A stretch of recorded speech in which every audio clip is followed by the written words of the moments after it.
Garrett Edelstein here, your celeb expert and your Celeb Savant.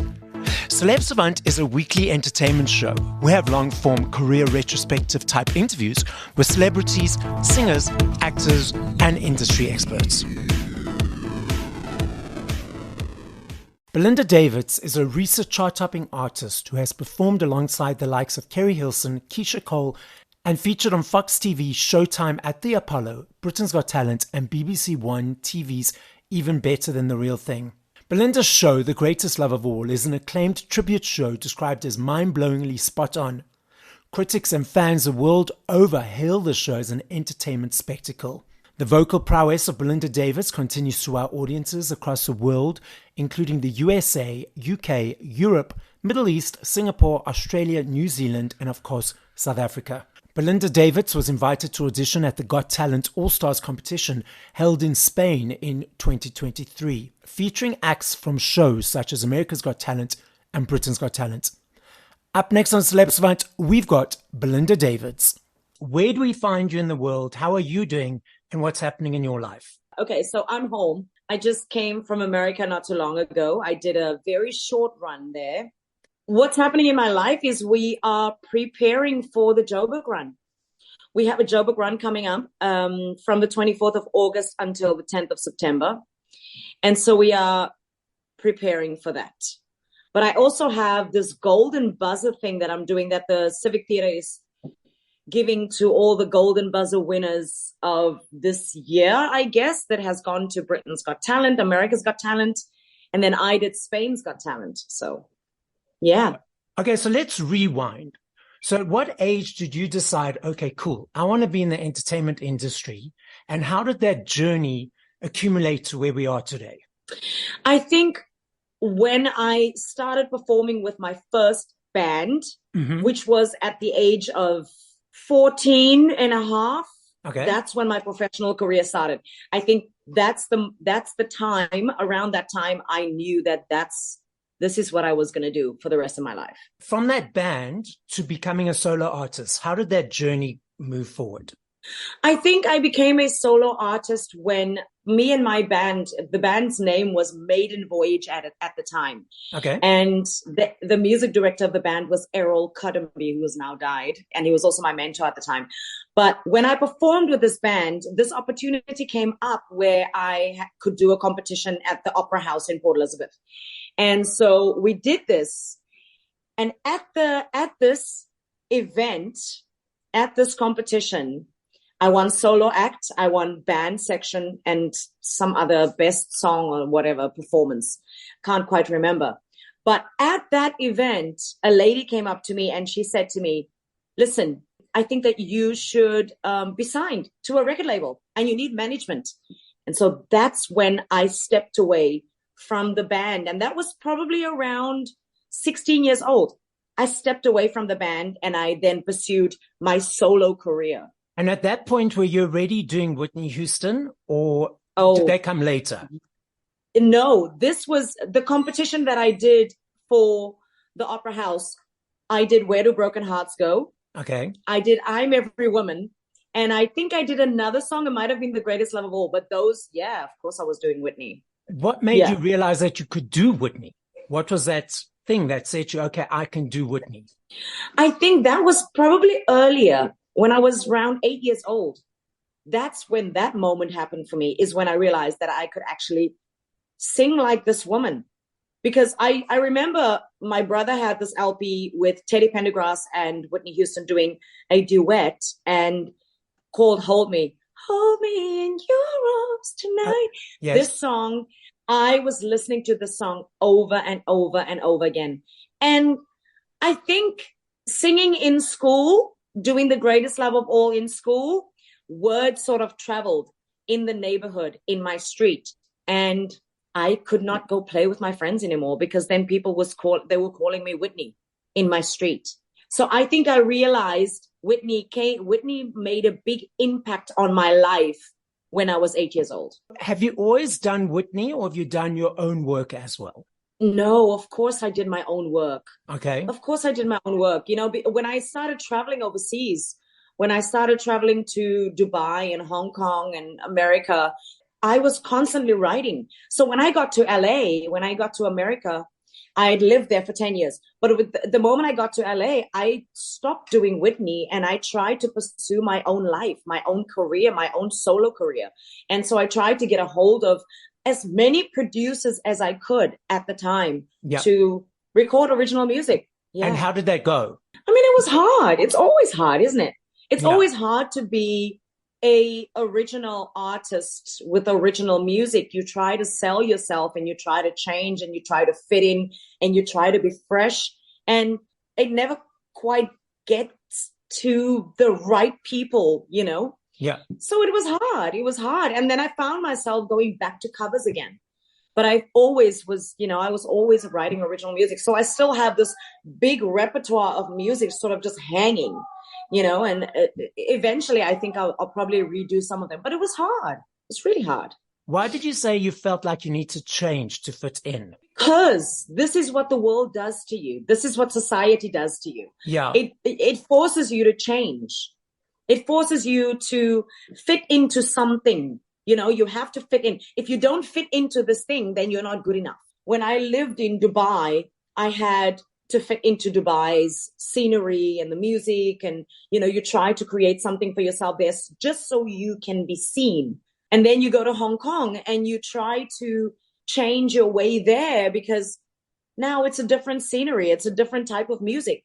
And then when I got to LA, it was a massive, massive change because then I had to now fit into, okay, what do you want to do? Where does your passions lie in music? So, of course, now you start to think, oh, well, okay, maybe I can do R&B.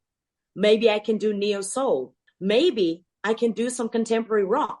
You try all these things just to fit in. And then what made it even harder for me to fit in is the fact that I am not American. I am South African. Yeah. And I'm not just South African, but I'm a woman of color. I'm a colored woman from South Africa. So now you have to bring up that persona and you go, okay, well, maybe I can show them, you know, that the fact that I'm from a different country, I can do all these things that they can do. Maybe that will make me fresh. So it was, you know, it was a constant trying to fit in everywhere. It was really difficult.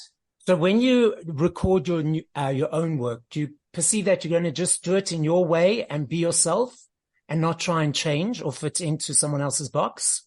Well, you see, I had this talk the other day where I explained very clearly to this other journalist that in order for me to be fresh and new and also think about what the fans want, because at the end of the day, as an artist, you cannot do without your fans. Exactly. So what I need to do is I need to be careful how I go about releasing new music. Yeah. And the conversation was, okay, maybe I need to step away from this show, this tribute show, and then create something that's fresh and create something that doesn't sort of shell shock the fans. Do you know what I mean? Yeah, I totally understand. So being Belinda, but having a little bit of taste of Whitney in the same. Exactly. Yes. Yeah. So I have to break it to them gently instead of just throwing all this music out. And, you know, people go, oh my God, I don't know what do I do with this? What do I do with this? You know, I want to be smart about it. I really want to be smart about it. Tell us what was your decision to enter Britain's Got Talent and those various talent shows? Britain's Got Talent is a platform. I didn't go there with the intention to win. I didn't go and say, oh my God, I'm going to win £25,000. No, I think I used it mostly as a platform. If you get the recognition, amazing, great, because the next time I go on tour in the UK, what's going to happen? I'm going to sell out some shows. Totally. I totally agree with you. But those talent shows, do you feel that, you know, it's a platform, but once a show ends, the artist is on their own to do what they can do best? No, that's never the case. Okay. That's never the case. And this is something that I always try to explain to artists is when you go onto these shows and let's say, for instance, if you win, okay, maybe I got you wrong there. Maybe I misunderstood the question. Because if you win, you are not by yourself. You have to now sign a contract and you have to go about that contract. Yes. But when you don't win, when you don't win, then you're by yourself. Definitely you're by yourself. But of course, you get the recognition. So you're in the top 10 of Britain's Got Talent, and you said you did Spain's Got Talent as well. Is that correct? Yes. And how did you do in Spain's Got Talent? I got a golden buzzer and I went to the finals, and that was it. Again, another platform. Exactly. It's interesting, this discussion, because a lot of artists say that this platform of these talent shows, you know, it's like creating carbon copies. You know, they go through a machine, the winners I'm talking about. And I've read quite a few interviews with some of the artists who've won, and they've gone through the machine and they've been spat out on the other side. And they really like don't have a say of what they wear, how they look, or anything like that. And I don't think they realize that's going in. No, they don't. When I do these competitions, my eyes and my ears and my mind is completely open to everything. This is the type of person that I am. When I go and do these competitions, I look at everything and I see other artists. And I always think to myself, do you know what you're going into? Because I know what I'm going into, and I know the reason that I'm doing this. Yeah. I know what I'm about to go and do. I never go in with the intention to win. You know, I look at other artists and I go, I hope you know what you're doing. I hope you know what you're going into, because if you win this, what's going to happen after you win? Do you know what you're signing? Do you know the contract that you're putting yourself into? And also that besides that, you know, the fame that comes with it and the attention, I don't think anyone can be prepared for that type of adoration, the support and the social media and the comments and people all, you know, you have to be on all the time. Absolutely. You have to be on all the time. These cameras and these contracts and social, you know, the people that has seen that, they don't go home with you. You go home by yourself. What are your thoughts on social media? Social media. You know, am I allowed to swear? Yes. Fuck social media. Seriously. You know, when I did Britain's Got Talent, I realized how important social media is. Yeah. If I never had to be on social media, I would not be on social media. But I will tell you one thing. If you look on the side of my camera of this interview, I'm live on TikTok. You see what I'm saying? Yeah. So, but this is important for me as an artist. Social media is important, but it's not real. None of it is actually real. And the sad thing is that a lot of the people don't realize that, especially the fans. They don't realize it's not real. They don't realize it's not real. Social media is not your life. Like, I've seen people go out and spend a ton of money, just put themselves in debt just to be on social media. I have seen people go so far and beyond their means and their bodies and their minds to do what on social media? Because at the end of the day, if you go off of social media, what happens then? So that's how I feel about social media. I'll tell you what, to be honest, I have a love-hate relationship with social media. That's what it is. But it's not my life. It's not my everything. I don't wake up in the morning and go, ooh, let me post something today. I post when I feel like I want to post something. Yeah. It's not mandatory for me to social fucking media. So what do you love about it and what do you hate about it? I love the fact that I can market and promote my shows. I love the fact that I can show a different side of myself to people. I love that I hate everything else. Okay. Do you know what I mean? Like, I hate everything else. It's interesting you say that, show a different side of yourself, when it's still a filtered side, in inverted commas. It's definitely a filtered side. It's definitely a filtered side. It's interesting because a lot of people think, okay, the gateway to being famous is social media. So they must post and create storylines and be the Kardashians just so they might get their 15 seconds of fame. No, I've seen some Dr. Phil things of people that come onto the show and go, I'm famous because I have 10,000 followers. What? So you've done absolutely no physical work. It was a guy who didn't speak to his parents because they didn't have a following. Yes, I saw that. Yeah. Yes, exactly. You see, but now and then I'm here on the other side, and I have gone through some physical hard work to be where I am today. Yeah. Whether it's on social media or not, or just my career, period. So let's move on to the show. Tell us more about it. What can people expect? And for those who haven't seen it before, and let's unpack what we can enjoy about it.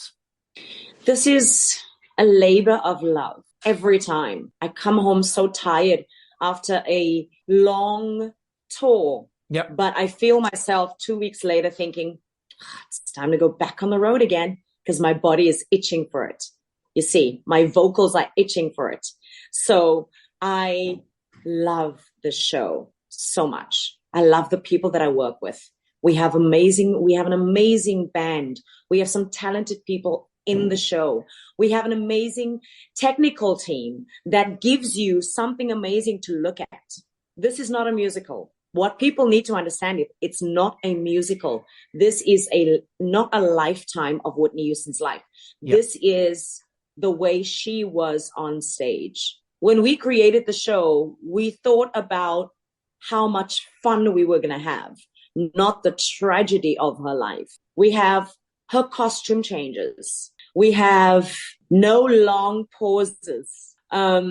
We give you a show packed with all of her not all of her number one hits. I mean, I can only do so many songs in a show. Yeah. It's 2.5 hours long, and it's got a 20-minute break in between, maybe 15 minutes, depending on how much I talk in the show. But yeah, it's the way she was on stage. And did you ever meet Whitney in person? I never met her in person. Met probably a lot of people that came into her circle, but never her. And so it's a dedication to and a tribute to her life through the way she performed, shown by Belinda Davids, correct?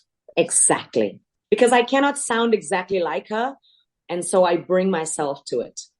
Yeah, you have to, because you're not Whitney, you Belinda, so you have to bring your personality and your voice. So that's very important. Thank you. Yes, very much so. So, Belinda, I love this game. I know if I had to ask you this question in 2 weeks, 2 days, 2 months, I know your answer will be different every time. But if you had to push play to 5 songs by other artists, once we've finished this conversation, what would those 5 songs be and by whom? Okay, so lately I've been listening to Beyonce's Cozy on repeat from her new album. I've also been listening to Alex Barone, Cambiare. It's an Italian song. I've been listening to that on repeat. I've also been listening to Yeba Smith on repeat. Yes. It's just something, it's one of those things that she just pops up onto my screen. You know who I've really been listening to lately is George Michael. I've gone back to his best album. Yes. His best hits, gone back to George Michael and Sade. She's brilliant. And a nice combination, nice list. Those are all on my list as well. What's next on your journey after you've done the show? More of the same, or you're going to look to creating your own? Of course, I always want to create my own. I always want to release my own. So right now we have obligations that we have to fulfill, and I'm focusing on this right now. But original music is it's going to come. It's going to come. I just want everyone to be really patient, because everyone's always asking me, when are we getting original music? Give me a second. Let me just get through this madness of the show. I don't think everybody understands how busy I am just this year. So original music is coming and more. Let me just focus on this quickly. Let me get this done. Would you agree that by doing it at the same time as the show, you'd be focusing on Whitney in your mind, and you need to be away from that? Definitely I need to be away from that. Yeah. I definitely need to be away from that, because I need to, for a minute, I need to just forget about where do broken hearts go. I need to forget about didn't we almost have it all. I need to get out of her technique for a minute. And Absolutely, because then if you do it at the same time, you might infuse some of that, and you want it to be separate and its own identity. I want it to be separate. I want it to be completely me. Yeah. You know, I went through this stage before. I was in LA, and I created this package, and I sent original music to Babyface, and He sent it right back with a note saying, we already have a Whitney. All of this is all a learning curve for me. So I have to step away in order for me to bring you something fresh and good and new. Exactly. And were you doing Whitney at that time when you sent that stuff to Babyface? Yes. Okay. I was in the Four Seasons doing Whitney, you know, so I need to step away from it. Belinda, the podcast is listened to throughout the world. So as a final message to the listening audience, what would you like to say? Whatever phase you are in your life, be the best version of yourself.